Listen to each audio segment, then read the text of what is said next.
Hey, everybody.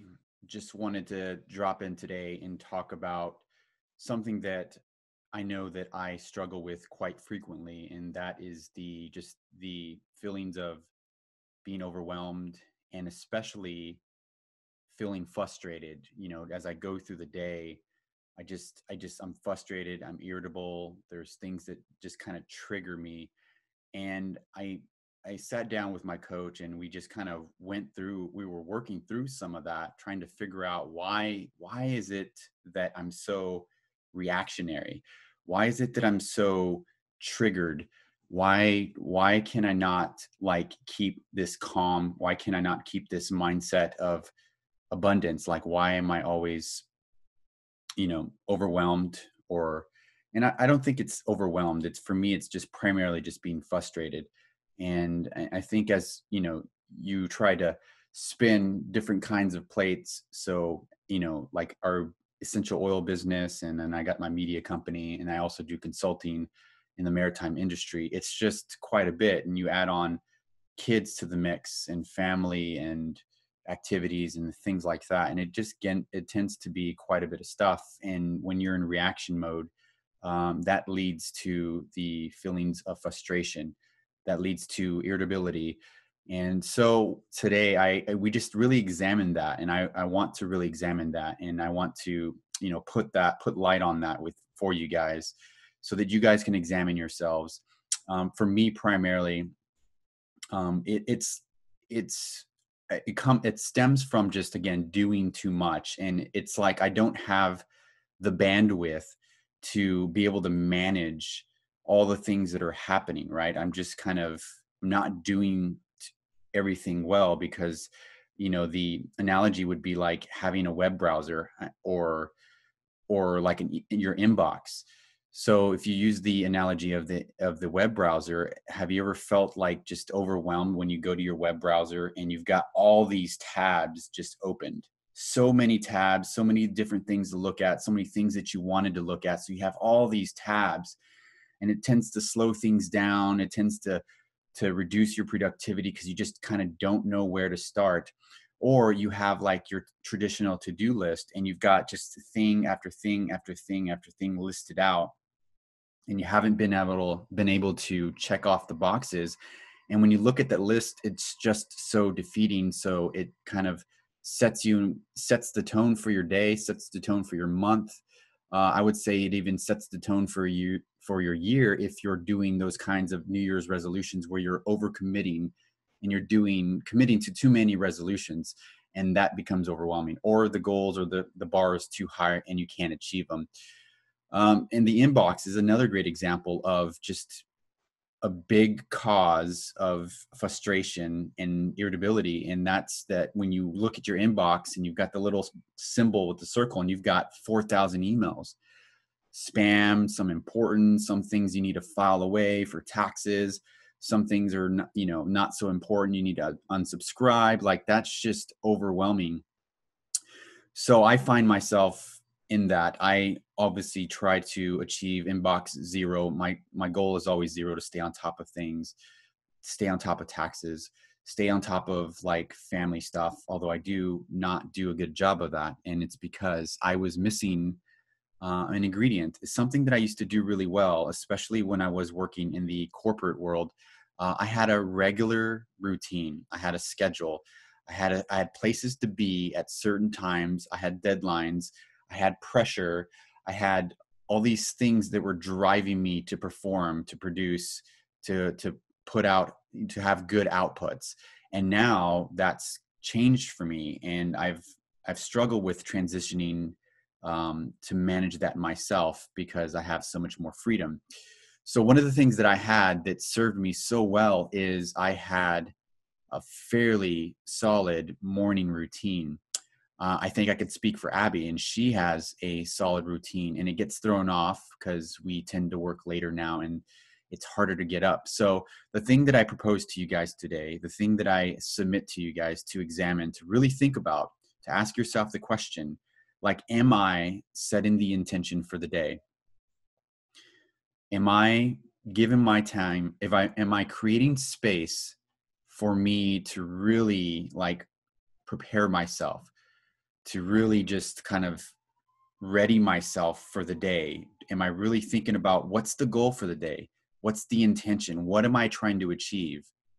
What is my mindset? What are the attitudes that I want to have today? How do I want to handle certain situations, certain people, certain aspects of my business, of myself, of my day? And so I encourage you and charge you to really think about your morning routine. I have the biggest excuse. I usually say, and this is just a story, something that I tell myself, but I say, and it's true to an extent, but doesn't mean I can't adjust. But I am a night person. I feel like I am in my zone of genius. I feel like I am the most productive during the evening. Some like after 3 o'clock, it turns on for me, creativity, things start to flow, things are aligning. I'm in my zone in the evening for whatever reason. In the morning, I tend to be more consumer. I'm gathering information, I'm listening, I'm spectating. And so I don't do very well in the morning. I have a hard time waking up early. So I just kind of lounge around, and I just don't do that very well. So my goal is to try to, give myself, create space to where I am waking up earlier in the morning. I'm, meditating, I'm praying, I'm taking in some content, I'm reading, I'm really giving getting the juices flowing in the head, and just really thinking and journaling, right? Setting the intentions, like, how was yesterday? How would I change it? What do I want to do different today? Just really trying to set the intention for the day, for the week, and looking to achieve certain outcomes, like setting those outcomes, those things that I want to achieve. And I feel like that's just a missing ingredient for a lot of people. Maybe for a lot of you guys, you are already doing that and you have a good routine, and that's fantastic. I think the better you get at it, the more you tend to codify certain patterns, and those habits compound, and you just become really good at those things. You don't even have to think about it. For those of us who have fallen off the bandwagon, who have fallen out of the routine, we have to retrain ourselves to being disciplined to get up early, disciplined to doing certain routines. And one of the things that makes it hard for Abigail and I is obviously our season of life. That is a legitimate thing where we have 4 kids, and a lot of times we have to wake up earlier than them. If not, they're awake before us. They're in our beds. They're nagging us. And then right off the start, like, they're in our beds, they're bugging us, they're demanding things. And right from the jump, we're in reactive mode. We're behind the curve, and we're just responding. And we had no time to collect ourselves, to center ourselves, to show appreciation, to show gratitude for what we have, what we did yesterday, and what we're going to do, and all the gifts and all the blessings that God is going to send our way. We are not doing that. And so that is my admission to you guys. Like, we don't do that very well.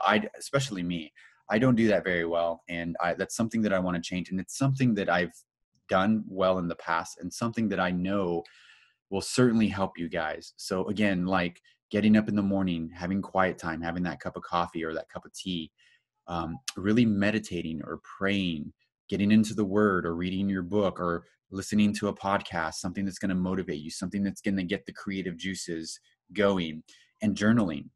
Journaling is such a great way to not let those intentions just be floating up there, right? Those are just, you don't want them to just float away, because they will float away if they're just circling in your brain. It's good to write them down.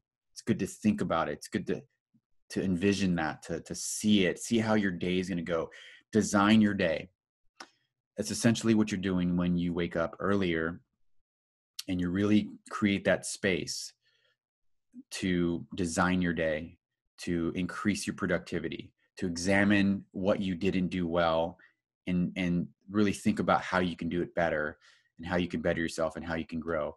I think productivity tends to increase when you can be intentional about setting your day. And it starts with waking up in the morning. It starts with maybe making up your bed. Like, making up your bed is one of the first victories of the day. If you can do that every day, first get out of bed and then make it, that's a huge victory. If you do that every day, it compounds, it builds confidence, it makes you feel like you're accomplishing something. And so today, again, I just submit that to you guys. I've been dealing a lot with frustration. A lot of it's again due to my inability to design my day, to set the intention, and I'm just kind of being dictated by other people's agendas, whether it be my kids or my consulting business or some video editing stuff that I've got to do, or even my wife, like that.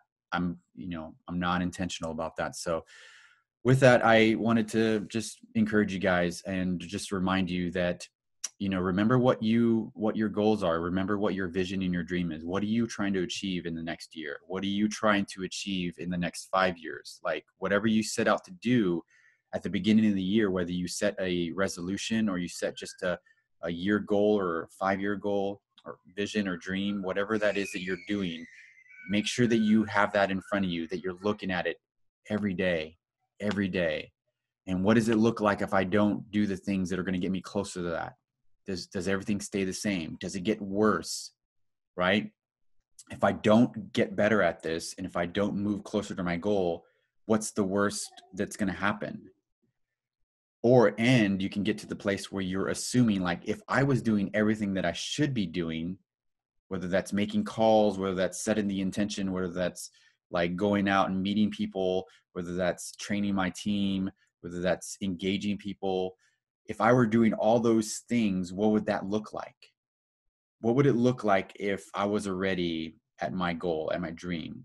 What would it have taken for me to achieve that?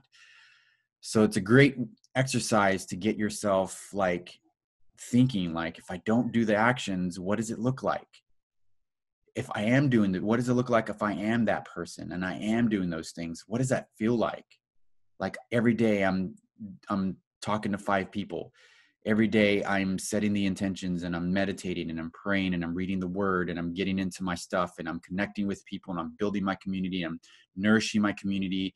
I'm focusing on my business. What does it feel like when I'm doing that well? It's a good question. What does it feel like? Like, imagine what it feels like. It feels great. Like I'm achieving, I'm doing it, and I'm leading people because I am doing it, versus the other end of the spectrum where you're not doing it and things just get worse and you never grow. And even if you're just on the analogy of the treadmill, like even if you're just moving and you're not getting ahead, the alternative to not doing that is falling behind. It's just not an option for us. So with that, guys, I've been, again, experimenting with the Zoom Live. I had some technical difficulties trying to get it started this morning. I had some links wrong, but thank you guys for watching the replay. Like, hit me up with some comments, questions, how this helped you, how this served you. I think the people who need this will show up, they will listen to it. And if this is for you, I appreciate you listening, and hopefully this helps. And if you feel like this wasn't for you, I apologize. So thank you guys, and we'll talk to you the next time. Adios.